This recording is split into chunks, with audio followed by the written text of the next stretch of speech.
أعوذ بالله السميع العليم من الشيطان اللعين الرجيم بسم الله الرحمن الرحيم الحمد لله الذي هدانا لهذا وما كنا لنهتدي لولا أن هدانا الله لقد جاءت رسل ربنا بالحق ثم الصلاة والسلام والتحية والإكرام على سيدنا ومولانا ومولى الثقلين جد الحسن والحسين بالقاسم مصطفى محمد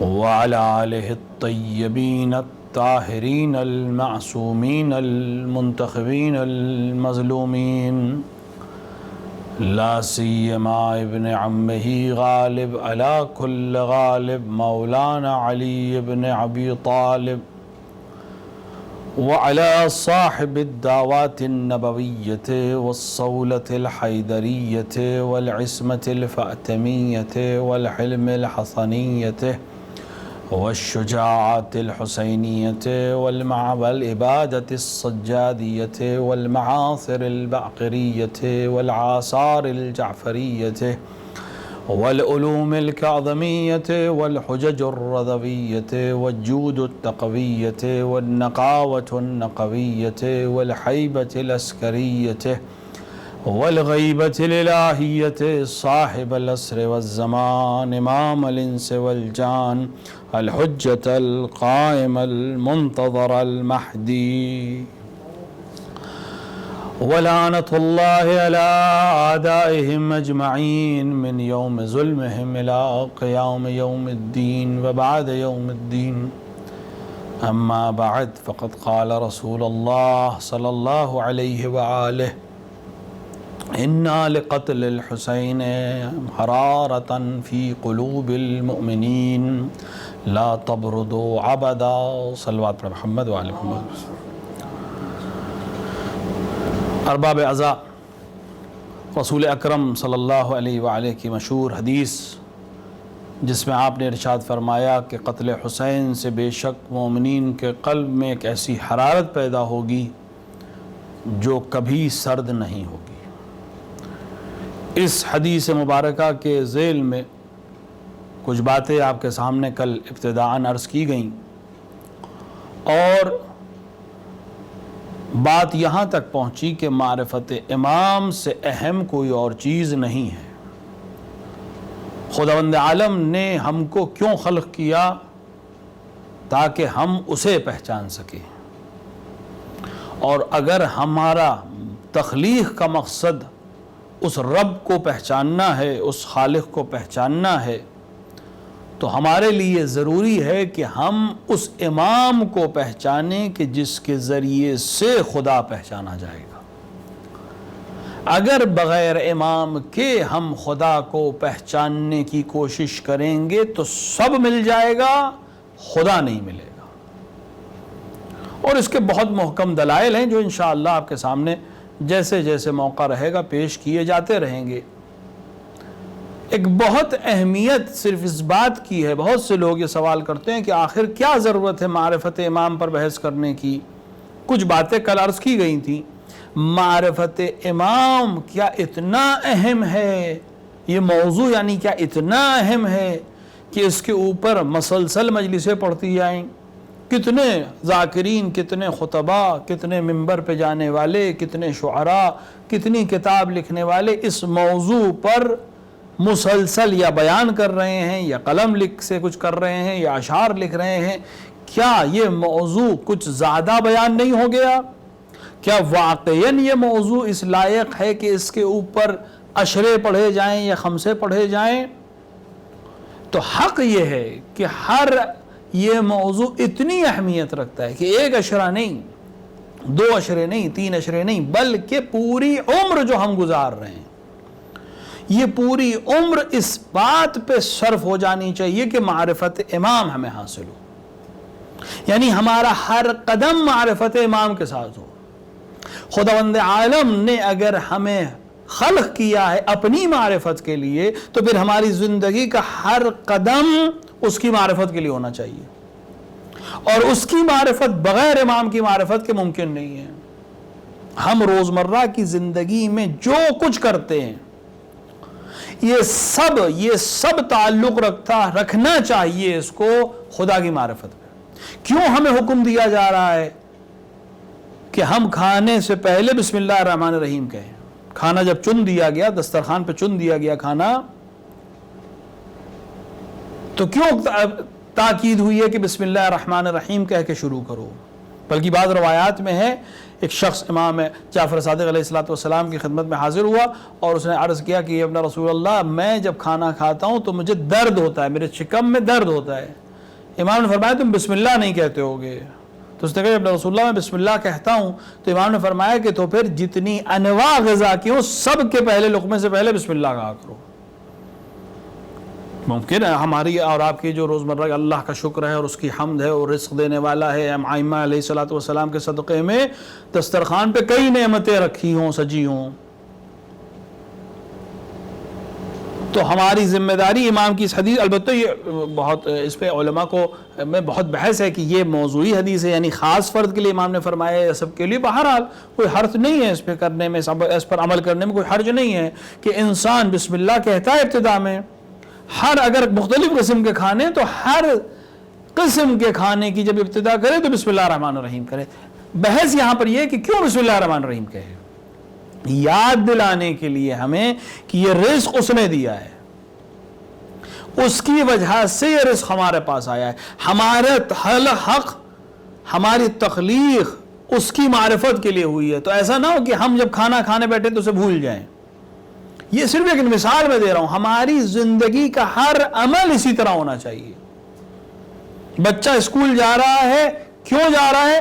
تاکہ علم حاصل کرے۔ ہمارے علم حاصل کرنے کا مقصد کیا ہے؟ آج کے بچوں کا جو مقاصد ماں باپ ان کے ذہن میں ڈالتے ہیں، انجینئر بننا ہے، ڈاکٹر بننا ہے، عالم بننا ہے، فاضل بننا ہے، IAS بننا ہے، IPS بننا ہے، سب بننا ہے، کسی کے ذہن میں نہیں ہے کہ مجھے معرفت الہیہ حاصل کرنی ہے۔ علم حاصل کرنا ہے تاکہ خدا کو پہچان سکیں۔ جب خدا کو پہچاننے کے لیے علم حاصل ہوگا، اس کے ذمے ڈاکٹر بھی بن جائیں گے، اس کے ذمے انجینئر بھی بن جائیں گے، اس کے ذمے عالم بھی بن جائیں گے، اس کے ذمے IAS IPS جو بھی آپ کا ہدف ہو وہ ضمن میں ہونا چاہیے، نہ کہ وہ ہدف ہے اور معرفت خدا ضمن میں نہیں۔ بالکل برعکس ہونا چاہیے معاملہ، معرفت خدا اصل ہے، اس کے ضمن میں ہم یہ چیز بھی کرنا چاہتے ہیں، وہ بھی معرفت کے ساتھ۔ جب معرفت الہیہ کے ساتھ ڈاکٹر بنے گا تو پھر مریض کو کسٹمر نہیں سمجھے گا، اللہ کی طرف سے بھیجا گیا ایک امتحان سمجھے گا کہ مجھے اپنی صحیح تمام کرنی ہے، کہ جو علم مجھے خدا نے دیا ہے، جو ہنر مجھے خدا نے دیا ہے، میں اس کی مدد سے اس کو شفا دلانے کی کوشش کروں۔ شفا تو خدا دے گا، میں اس کی نبض پہ جب ہاتھ رکھوں تو میرا ہدف یہ نہ ہو کہ میں اس سے کتنا کما سکتا ہوں، اپنے ڈاکٹروں سے معذرت کے ساتھ میں کس طرح کا نسخہ لکھوں کہ اس کا پرسنٹیج زیادہ بنے، میں کس طرح سے گھر کا نقشہ بناؤں کہ اس میں میرا کٹ بڑھ جائے۔ جب کوئی شخص گھر بنوانے کے لیے میرے پاس آئے تو میں اس طرح سے اس پر عمل کروں کہ خدا نے مجھے علم دیا ہے کہ میں لوگوں کے گھر بنا سکتا ہوں، لوگوں کے لیے گھر بنا سکتا ہوں۔ معرفت الہیہ کے ساتھ جب یہ عمل انجام دوں گا تو دوسرے کو بھی خوش رکھوں گا، اپنے آپ کو خوش رکھوں گا، خدا کو راضی رکھوں گا۔ تو عرض یہ کرنے کا مطلب یہ کہ ہر چیز پہلے معرفت الہیہ ہو پھر وہ عمل ہو، برعکس اگر ہوگا تو کبھی کامیابی۔ یہ آج معاشرے میں جو پریشانیاں ہیں یہ کیوں ہیں؟ کیونکہ معرفت الہیہ ہمارے سماج میں ہے ہی نہیں، زبانی اگر ہے بھی تو۔ اور یہ کیوں نہیں ہے؟ کیونکہ معرفت امام نہیں ہے۔ اگر معرفت امام ہوگی تو معرفت الہیہ حاصل ہوگی، معرفت امام ہوگی تو انسان اچھا طبیب بن کر اللہ کی راہ میں لوگوں کو شفا دلانے کی کوشش کرے گا، اور یقیناً جب ایسا طبیب ہوگا تو خدا اس کی دوا میں اثر بھی دے گا۔ اثر تو وہ دیتا ہے اگر وہ اثر نہیں دیتا ہے تو پھر ہر دنیا کا ہر مریض کو دوا کھا کے ٹھیک ہو جانا چاہیے. لیکن کتنی دفعہ ہوا ہے ایک ہی جیسے دو مریض ہیں, ایک ہی ڈاکٹر ہے, ایک ہی نسخہ ہے, ایک کو شفا مل رہی ہے ایک کو نہیں مل رہی ہے. اس کا مطلب یہ ہے کہ اس دوا کو اجازت کوئی اور دیتا ہے کہ وہ اثر کرے ہمارے بدن پر. یہ وہ وادیاں ہیں جس پہ ہم جاتے ہی نہیں ہیں. ہر چیز جو ہم, ہر عمل جو ہم زندگی میں کرتے ہیں, ہر حکم جو خداوند عالم نے ہمیں دیا ہے, اس کی کوئی وجہ ہے, اس کی کوئی علت ہے, اس کا کوئی مقصد ہے, اس کا کوئی اثر ہے. علماء نے اس کو 3 مرحلے بیان کیے ہیں. 3 مرحلے ہیں. ایک مرحلہ ہے حکم کے آنے کا مرحلہ, یعنی خدا ہم تک ایک حکم پہنچا رہا ہے انبیاء کے ذریعے سے, رسول کے ذریعے سے.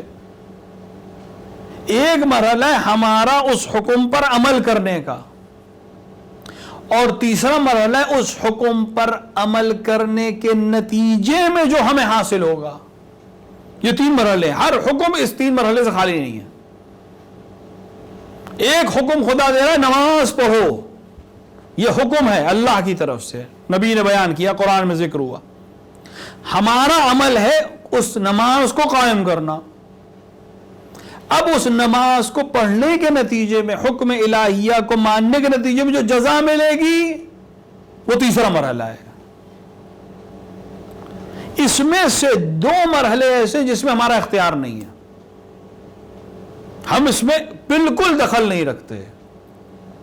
ایک پہلا مرحلہ ہے, یعنی خدا جو حکم دے رہا ہے, چاہے وہ نماز کا حکم دے رہا ہو, چاہے وہ روزے کا حکم دے رہا ہو, چاہے وہ زکوٰۃ کا حکم دے رہا ہو, یا زندگی کے جتنے بھی احکام ہیں جو بھی خدا کی طرف سے آ رہا ہے, جو رسول ہم تک پہنچا رہے ہیں, اس میں ہمارا کوئی اختیار نہیں ہے. وہ جو چاہے کہہ سکتا ہے. وہ خالق ہے, وہ قادر ہے, وہ اصل شارع ہے, اس کو اختیار ہے. وہ 2 رکعت صبح کی فرض کرے, وہ 4 رکعت ظہر کی فرض کرے, وہ موقع میں پڑھنے کے اوپر ظہر کی 4 رکعت کو 2 رکعت میں تبدیل کر دے, وہ مغرب کی 3 رکعت کا حکم دے, وہ عشاء کی 4 رکعت کا حکم دے, وہ نماز شب کا حکم دے. جو بھی حکم دے رہا ہے اس میں ہمارا کوئی اختیار نہیں ہے, ہم اس کو نہیں بدل سکتے. ہاں تاریخ میں ملے بہت سے لوگ جو انہوں نے اس کی کوشش کو بدلنے کی کوشش کی ہے, لیکن اس کے لیے خود انہوں نے ہی لفظ بیان بھی کر دیا کہ پھر یہ بدعت ہے, شریعت نہیں ہے, بدعت ہے. اور آپ تاریخ میں تلاش کریں کس نے حکم محمدی کو بدعت بنایا, ورنہ شاعر نے جو حکم دیا اس میں کسی کو دخل نہیں ہے. یہ پہلا مرحلہ ہے. تیسرا مرحلے میں بھی ہمارا کوئی دخل نہیں ہے, یعنی حکم پر عمل کرنے یا نہ کرنے کے نتیجے میں جو چیز خدا نے رکھی ہے وہ ہمارے اختیار میں نہیں ہے, وہ ہونا ہی ہے, کوئی اس کو نہیں بدل سکتا. نماز پڑھو گے یہ ملے گا, روزہ رکھو گے یہ ملے گا, جھوٹ بولو گے یہ ملے گا, اس میں کوئی اختیار نہیں. صرف ایک چیز میں ہمیں اختیار ہے, حکم پر ہم عمل کریں یا نہ کریں, اس میں ہمیں اختیار ہے. حکم آیا, اللہ نے کہا نماز پڑھو, ہم نہیں پڑھتے, اختیار ہے. لوگ اپنا اختیار دکھاتے ہیں, صبح کی نماز میں تو اکثر دکھاتے ہیں. اللہ کا حکم ہے کہ نہیں ہے کہ نماز صبح 2 رکعت واجب ہے, مستحب کی تو بات ہی نہیں کر رہے ہیں. واجب ہے ہر فرد بالغ عاقل مسلمان پر صبح کی 2 رکعت نماز پڑھنا. خوب جتنے نہیں پڑھ رہے ہیں وہ اپنے اختیار سے نہیں پڑھ رہے ہیں, یعنی اختیار ہے کہ پڑھیں چاہے نہ پڑھیں. البتہ یہ یاد رکھنا چاہیے کہ جس طرح حکم آنے میں کوئی اختیار نہیں ہے, اسی طرح نتیجے میں بھی ہمیں کوئی اختیار نہیں ہے. اب جب نہیں پڑھی ہے تو جو اس کا نتیجہ ہوگا اس میں پھر آپ کو گلا کرنے کا, شکوہ کرنے کا کوئی حق نہیں ہے. مولانا رزق نہیں مل رہا ہے, نماز صبح پڑھی تھی. اگر رزق چاہتے ہو نماز صبح قضا نہیں ہونی چاہیے. اثر ہم نہیں ختم کر سکتے, یہ بات سے, اور یہ بات بہت دور تک جائے گی, صرف نماز صبح کی بات نہیں ہو رہی ہے. ہر چیز کہاں تک اثر رکھتی ہے, اثر میں ہمارا کوئی اختیار نہیں ہے, حکم میں بھی ہمارا کوئی اختیار نہیں, صرف بیچ کا جو مرحلہ ہے اس میں ہمیں اختیار ہے. ہر چیز, ہر عمل میں اتنا دقیق مذہب ہے, ایک لفظ جو زبان سے نکل رہا ہے اس کا حساب ہے. وَمَن يَعْمَلْ مِثْقَالَ ذَرَّةٍ خَيْرًا يَرَهُ وَمَن يَعْمَلْ مِثْقَالَ ذَرَّةٍ شَرًّا يَرَهُ. مثقال ذرتن، اتنا مائنیوٹ اسکیل آج آ کر انسان نے خلق کیا جو ذرے کا وزن بتا سکے. اسلام نے 1400 برس پہلے کہا کہ ذرہ برابر وزن کہا. اس وقت وزن ہمارے پاس پیمانے نہیں تھے، لیکن اسلام نے کہا، قرآن نے کہا ذرے کے وزن کے برابر بھی اگر تم نے خیر کیا ہے تو حساب ہے.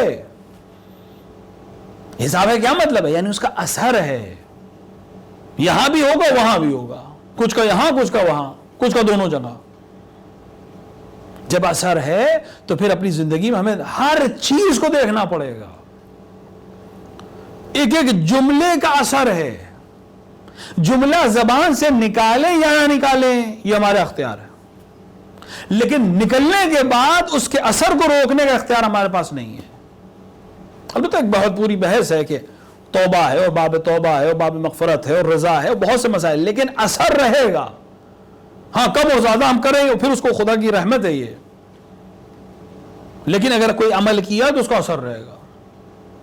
اب اگر معرفت امام کے ساتھ عمل کرے گا انسان تو اس کا اثر دوسرا ہوگا، بغیر معرفت امام کے ساتھ کرے گا اثر دوسرا ہوگا. اثر پہ اسے اختیار بھی نہیں ہے. تو ہر عاقل چاہے گا کہ ہم ایسا عمل کریں جس کے فوائد صحیح طریقے سے ہمیں حاصل ہوں. یہ فوائد کیسے حاصل ہوں گے؟ معرفت امام کے ذریعے سے. ہماری تخلیق کا مقصد ہے خدا کو پہچاننا. کون پہچانوائے گا خدا کو؟ وہ جو پہچانتا ہو. جو آپ سے میں کہوں کہ مجھے اس شہر میں فلاں جگہ جانا ہے، کون پہنچائے گا مجھے؟ جو راستہ جانتا ہے وہ مجھے پہنچائے گا. جس کو خود راستہ نہیں معلوم وہ کیسے پہنچائے گا؟ منزل تک وہی پہنچا سکتا ہے جسے منزل کا علم ہو. خدا تک وہی پہنچا سکتا ہے جو خدا کو پہچانتا ہو. اسی لیے اگر ہم بہت تحمل سے کام لیں تو یہ جان لیں کہ سوائے اہل بیت کے کوئی معرفت الہیہ تک کسی کو نہیں پہنچا سکتا. اگر اہل بیت کے علاوہ کسی کے ذریعے سے خدا کو پہچاننے کی کوشش کی تو حق یہ کہ وہ باطل ہے، کیونکہ کوئی ایسا نہیں ہے جو ان کو پہچانوا سکے. کیوں؟ کیونکہ خود نہیں پہچانتے ہیں.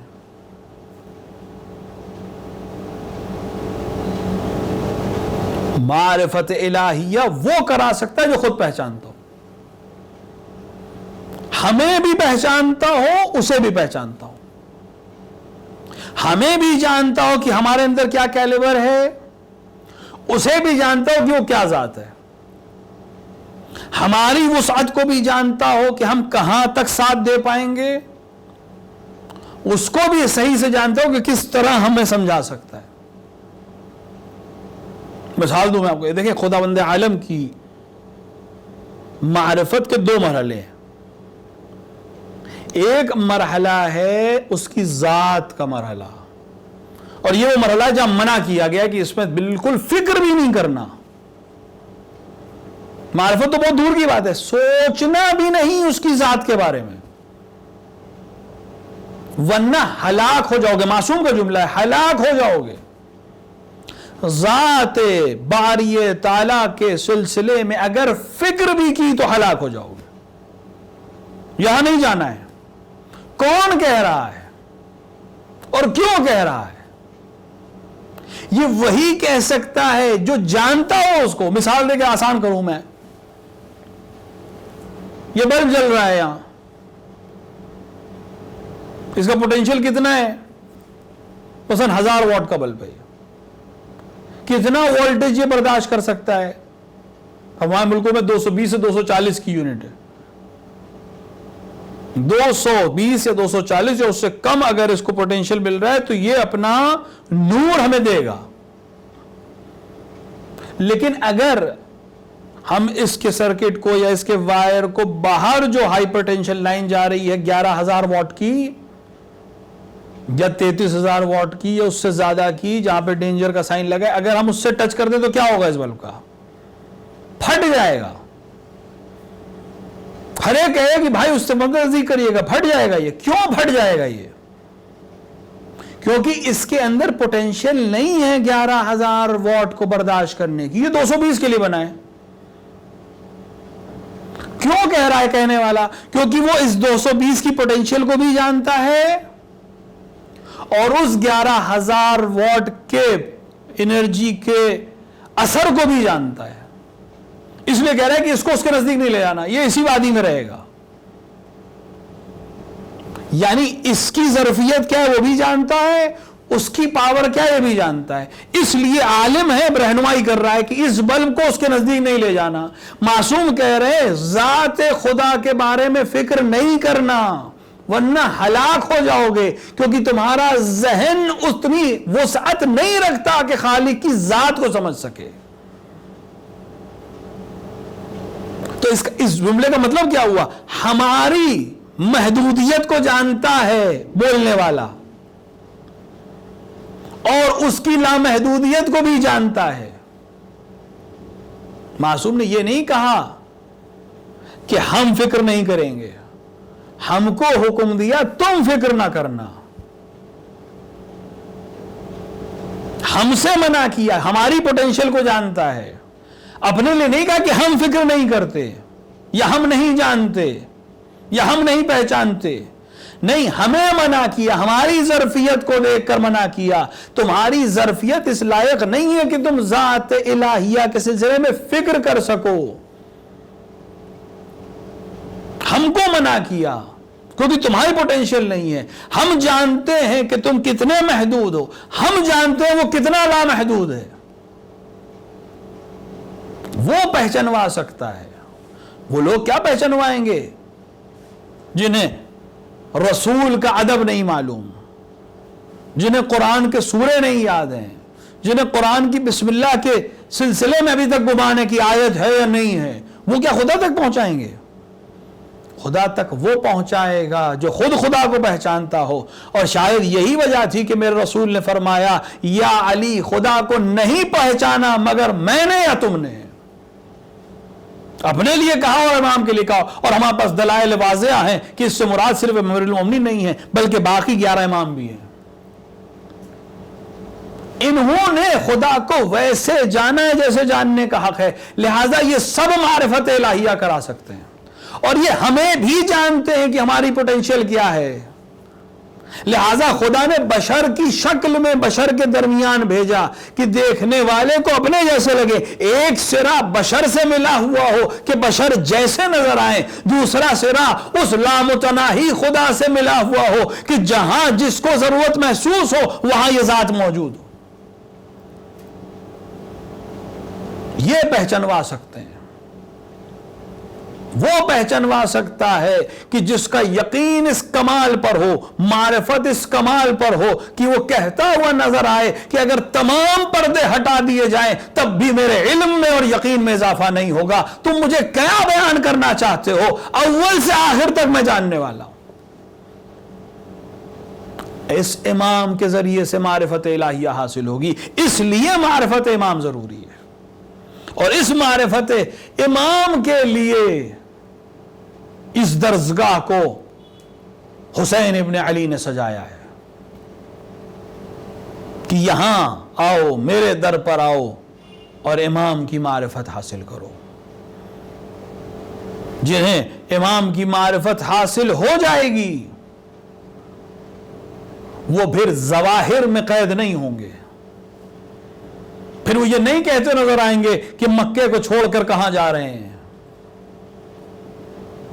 اگر معرفت الہیہ ہو تو انسان یوم ترویہ 9 ذی الحجہ کو بھی مکہ چھوڑ سکتا ہے. اور جن کو معرفت امام تھی انہوں نے بھی امام کے ساتھ مکے کو چھوڑ دیا، حج کو ترک کر دیا. اور جو بغیر امام کی معرفت کے خدا کو ڈھونڈ رہے تھے وہ طواف کعبہ کرتے رہ گئے. وہ بھول گئے وہ اس سے ناآشنا رہے کہ کعبہ کسی اور کو دیکھ رہا ہے۔ اگر سوال یہ نہیں ہے کہ حسین ابن علی نے حج کیوں چھوڑا، سوال یہ پوچھنا چاہیے تاریخ کو کہ اگر حسین ابن علی نے حج کو چھوڑا تو باقیوں نے حج کیوں کیا؟ اس حج کا کیا فائدہ جب امام حج وہاں موجود نہیں ہے؟ اس حج کا کیا فائدہ جس کی طرف حجر اسود دیکھ رہا ہے وہ وہاں نہیں ہے؟ اس مشعر میں جانے کا کیا فائدہ جہاں حسین نہ ہو؟ اس عرفات میں میدان میں جانے کا کیا فائدہ جہاں حسین ابن علی کے زبان سے دعائے عرفہ گونج نہ رہی ہو؟ اسی لیے جنہیں معرفت حاصل تھی انہوں نے حسین کے ساتھ احرام کو ترک کر دیا اور مکے کو چھوڑ کر حسین کے ساتھ چل دیے۔ حسین مکے سے نکلے، مکہ شہر امن ہے، لیکن حسین کو یہ خبر ملی ہے کہ لباس احرام میں کچھ لوگ ہتھیار لگا کر آئے ہیں کہ طواف کے وقت آپ کو قتل کر دیں۔ جب معرفت بغیر امام کے ہوتی ہے تو لوگ طواف میں، حرم مکہ میں، جہاں ایک مکھی کو مارنے کی اجازت نہیں ہے، جہاں ایک مچھر کو قتل کرنے کی اجازت نہیں ہے، وہاں فرزند رسول کو قتل کرنے کے لیے آمادہ تھے۔ حسین کہہ رہے ہیں میں اپنے جد سے سنا ہے کہ کعبے کی حرمت ایک دمبے کی وجہ سے پامال ہوگی، میں وہ دمبا نہیں بننا چاہتا۔ حسین نے کعبے کو ترک کیا، مکے کو ترک کیا، اہل و عیال حسین کے ساتھ ہیں، کچھ اصحاب حسین کے ساتھ ہیں، حسین مکے سے نکل گئے۔ ظاہراً قصد کوفے کی طرف ہے، بہت سی منزلیں گزری، بہت سے لوگ ملے، بہت سی خبریں ملتی گئیں، کہیں مسلم کی شہادت کی خبر ملی، کہیں قیس ابن مصحر کی شہادت کی خبر ملی، کہیں کوفیوں کی دغا کی خبر ملی، لیکن حسین حجت تمام کرنے کے لیے بڑھتے چلے جا رہے ہیں، یہاں تک کہ حسین کا راستہ حر نے روکا۔ اور جب دونوں کے مذاکرے کے بعد کچھ بات طے نہ ہو پائی تو آخر یہ طے ہوا کہ حسین نہ مکے کی طرف واپس جائیں گے یا مدینے کی طرف واپس جائیں گے، نہ کوفے کی طرف جائیں گے، بلکہ ایک درمیانی راستہ نکالا جائے گا جب تک ابن زیاد العین سے اور کوئی حکم معلوم نہ ہو سکے۔ اور یہ دونوں کاروان ساتھ چلنے لگے، ایک طرف حسین کا بہت چھوٹا سا کاروان ہے اور دوسری طرف حر کا 1000 رسالہ ہے، یعنی 1000 نفری رسالہ، یعنی 1000 سپاہی اس رسالے میں موجود ہے، یہاں تک کہ حسین کا گھوڑا چلتے چلتے رک گیا۔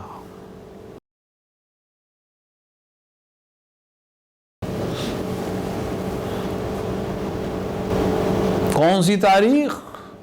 سن 61 ہجری 2 محرم۔ حسین کا گھوڑا چلتے چلتے رک گیا۔ لوگ بیان کرتے ہیں، تاریخ میں ملتا ہے کہ حسین نے گھوڑوں کو بدلنا شروع کیا، کیونکہ ظاہر ہے کہ سواری تھک جاتی ہے، چلنا سے انکار کر دیتی ہے۔ حسین نے کئی گھوڑے بدلے لیکن کوئی گھوڑا آگے بڑھنے کو تیار نہیں۔ یہ ظاہر ہے، حسین علم رکھتے ہیں، ظواہر حجت کو تمام کر رہے ہیں۔ ایک بار حسین نے کہا یہاں آس پاس کے اگر افراد ان کو بلاؤ، یہ کون سی جگہ ہے؟ ایک چرواہا وہاں اپنی بھیڑوں کو لے کر آیا تھا، اس کو قریب بلایا، اس سے پوچھا گیا یہ کون سی جگہ ہے؟ اس نے نام لینا شروع کیا کہ فرزند رسول اس کے غادریہ کہتے ہیں۔ امام نے کہا کہ کوئی اور نام بھی ہے؟ کہ فرزند رسول اسے شبت الفرات بھی کہتے ہیں۔ کہ کوئی اور نام بھی ہے؟ کہ فرزند رسول اسے لوگ نینوا بھی کہتے ہیں۔ کہ کوئی اور نام بھی ہے؟ کہ آقا اس کو کرب و بلا بھی کہتے ہیں۔ یہ جملہ حسین ابن علی کے کان سے ٹکرایا، ایک بار سواری سے نیچے آئے، کہا اعوذ باللہ من کرب و بلا، خدا کی پناہ مانگتا ہوں کرب سے اور بلا سے۔ یہ کہہ کر زمین کربلا کے اوپر بیٹھے۔ بعض روایات میں ہے کہ ایک مٹھی خاک کو اٹھایا، ایک بار سونگھا اور پھر فرمایا ہاں یقیناً یہ وہی مٹی ہے جو میرے جد نے بچپنے میں مجھے سنگھائی تھی، یہ وہی جگہ ہے جو میری منزل مقصود ہے، یہ وہی جگہ ہے جہاں میں اپنے وعدے طفلی کو پورا کروں گا۔ اور ایک بار کھڑے ہو کر آواز دی ابا الفضل ہم اپنی منزل پہ پہنچ گئے، ہمیں یہی رکنا ہے۔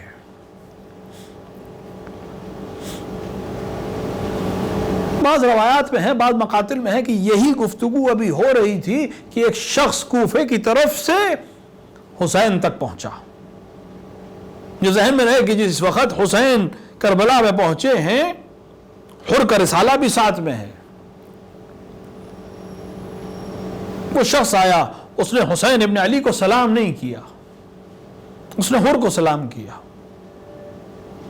یہ جملہ بہت آسانی سے میں نے ادا کر دیا، لیکن آپ سوچیں، تصور کریں ایک شخص مسلمان ہونے کا دعویٰ کرنے والا فرزند رسول کے سامنے آئے اور انہیں سلام نہ کرے، اس سے بڑی مصیبت کیا ہوگی؟ حر کو سلام کیا اس نے، اور ایک خط حر کو دیا ابن زیاد العین کی طرف سے۔ حر نے وہ خط بلند آواز سے پڑھا تاکہ حسین ابن علی کو معلوم ہو جائے کہ اس کے لیے کیا حکم ہے، اور یہ خط یہ تھا کہ حر جہاں تمہیں یہ نامہ ملے، جہاں تمہیں یہ خط ملے، حسین کو روک دینا، اس سے آگے مت بڑھنا۔ یہ وہ جگہ تھی جہاں حسین پہلے ہی رک چکے تھے، اور اس خط میں اور بھی چیزوں کی تاکید تھی کہ حسین کو ایسی جگہ روکنا جہاں پانی کا انتظام نہ ہو، اور حسین پر سختیاں کرنا۔ اور نے ان احکامات کو کوئی پیروی نہیں کی، لیکن یہ نامہ حسین کو سامنے رکھ دیا کہ میں اے فرزند رسول میں مجبور ہوں، اب آپ کو رکنا پڑے گا۔ حسین پہلے ہی طے کر چکے تھے کہ انہیں رکنا ہے، لہذا خیمے لگائے گئے۔ بعض روایات میں ہے کہ ابو الفضل عباس نے بچوں کا خیال کر کے خیموں کو دریا کے نزدیک لگایا۔ ایک نہر بہ رہی تھی وہاں جس کو نہر القمہ کہتے تھے، یہ نہر فرات سے ملی ہوئی ہے، لہذا بعض شعراء اس کو کبھی کبھی فرات بھی کہہ دیتے، اصل فرات دور ہے کربلا سے۔ کربلا کی جنگ جس نہر کے کنارے ہوئی اس کا نام القمہ تھا۔ آج اس جگہ پہ نہر ہندی یا نہر حسینی بہتی ہے کیونکہ القمہ سوکھ گئی تھی۔ بہرحال ابو الفضل عباس نے خیمے دریا کے نزدیک لگائے تاکہ بچوں کو کسی قسم کی پریشانی نہ ہو۔ دھوپ شدید ہے، خدا آپ کو کربلا جانا نصیب کرے۔ گرمی کے موسم میں کربلا کی دھوپ، آج بھی اتنے امکانات کے باوجود بھی اگر کوئی انسان اپنے گھر سے یا ہوٹل سے نکل کے حرم کی طرف جائے دوپہر میں، اس دھوپ کی شدت کا احساس کرے تو اسے ایک بار خیال ضرور آئے گا کہ حسین کے بچے اس دھوپ میں کیسے رہے ہوں گے۔ ایسی دھوپ، ایسی گرمی کہ دانا ابل پڑے، دانا بھن جائے۔ خیمے لگا دیے گئے، انتظامات شروع کر دیے گئے۔ بعض علماء بیان کرتے ہیں کہ شہزادی زینب کو یہ حکم ہوا یا یہ بات شہزادی تک پہنچی کہ امام اب یہیں رکیں گے، اور جب سارے خیمے لگا لیے گئے تو ایک بار شہزادی زینب اپنی سواری سے زمین کربلا پر اتری۔ اور بعض علماء بیان کرتے ہیں کہ کربلا کی زمین پہ اترنا تھا کہ ایک ہوا چلی، ابا ہلکی سی ابا سر سے سرک گئی۔ یہ اتنی شدت تھی جناب زینب سلام اللہ علیہ کے لیے کہ فوراً فضا کو طلب کیا کہ میرے ماجائے کو فوراً میرے نزدیک بلاؤ، یہ کون سی جگہ مجھے لے آئے ہیں؟ امام حسین تک جناب زینب کا پیغام پہنچا۔ حسین بہن کے نزدیک آئے، ہاں بہن زینب تم نے بھائی کو کیوں یاد کیا؟ کہا آقا اے بھائی اے ماجائے آپ مجھے کہاں لے آئے ہیں؟ یہ کون سی جگہ ہے؟ ہمیں یہاں کیوں روکا گیا ہے؟ کہا اب ہمارا مسکن یہی ہوگا، آخر پریشانی کی وجہ کیا ہے؟ کہا جیسے ہی میں اپنی سواری سے نیچے اتری ایک ہوا کا جھونکا آیا، میری ابا سرک گئی اور کچھ خاک میرے سر پہ آ گئی۔ حسین کا یہ جملہ، حسین نے یہ جملہ سنا، ایک بار اشک بار ہوئے، ہاں بیان نہ کیا، عجب نہیں دل میں آیا ہو زینب یہی تو وہ مقام ہے جہاں سر سے چادر چھینی جائے گی، جہاں سر پر اسیری کی خاک آئے گی۔ اجرکم اللہ، خدا آپ کو کوئی غم نہ دے سوائے غم سید الشہداء کے۔ 2 محرم آ گئی، حسین کربلا میں آ گئے۔ ہاں حسین کربلا میں آ گئے، زینب کو دلاسا دیا، بہن ہمیں یہی رکنا ہے، خدا یہی چاہتا ہے، یہی وعدوں کو پورا ہونا ہے۔ زینب کو کچھ تسلی ہو گئی اور خیمے برپا کر دیے گئے۔ حسین انتظامات میں لگ گئے، عباس انتظامات میں لگ گئے، اصحاب انتظامات میں لگ گئے۔ ابھی کچھ دور گزری تھی کہ ایک بار پھر جناب زینب اولیاء مقام مضطرب ہوئی اور ایک بار پھر سے فضہ کو بلایا کہ میرے ماں جائے کو خبر کرو، میرا دل بڑا بے چین ہو رہا ہے، ایک بار پھر میرے قریب بلاؤ۔ حسین پھر سے آئے۔ ہاں بہن کیا بات ہے، پھر سے آپ مضطرب ہو گئیں، آخر اضطراب کی وجہ کیا ہے؟ کہا بھیا عجیب وادی ہے، ابھی کچھ دیر پہلے خاک اڑ کر میرے سر پر آئی اور ابھی میں خیمے میں آرام کر رہی تھی تو مجھے پشت خیمہ پر ایک آواز آئی، ایسے کوئی ماں اپنے جوان بچے کے لیے گریہ کر رہی ہو، اس کا درد اور بین اتنا زیادہ تھا کہ میں بے چین ہو گئی۔ بھیا یہاں رکنے کے لیے اچھا نہیں ہے، یہاں سے چلیے۔ ایک بار حسین نے بازو کو تھاما، اے زینب تم پہچان نہ سکی، وہ بی بی کوئی اور نہیں، ہماری اور تمہاری ماں سیدہ دو عالم حضرت زہرا اولیاء مقام ہے جو مجھ پر گریہ کر رہی ہے۔ بہن یہی وہ میدان ہے جہاں ہمارے جوان قتل کیے جائیں گے، جہاں مجھے ذبح کیا جائے گا، جہاں میرے سر کو نوکے نیزہ پہ لے جایا جائے گا۔ یہی وہ مقام ہے جہاں مجھے پامال کیا جائے گا اور تمہارے بازوؤں پر اسیری کی رسن بندھے گی۔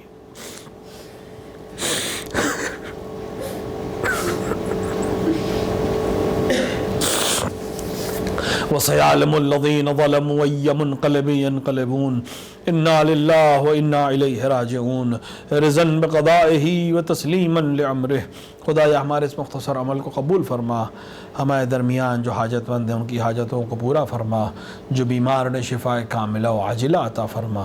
خدایا تجھے واسطہ حسین ابن علی کے مظلومیت کا، تجھے واسطہ جناب زینب سلام اللہ علیہا کی عظمتوں کا، منتقم کربلا کے ظہور میں تعجیل فرما، اندر ظہور اپنے امام کو پہچاننے ان کی نصرت کرنے کی توفیق عطا فرما۔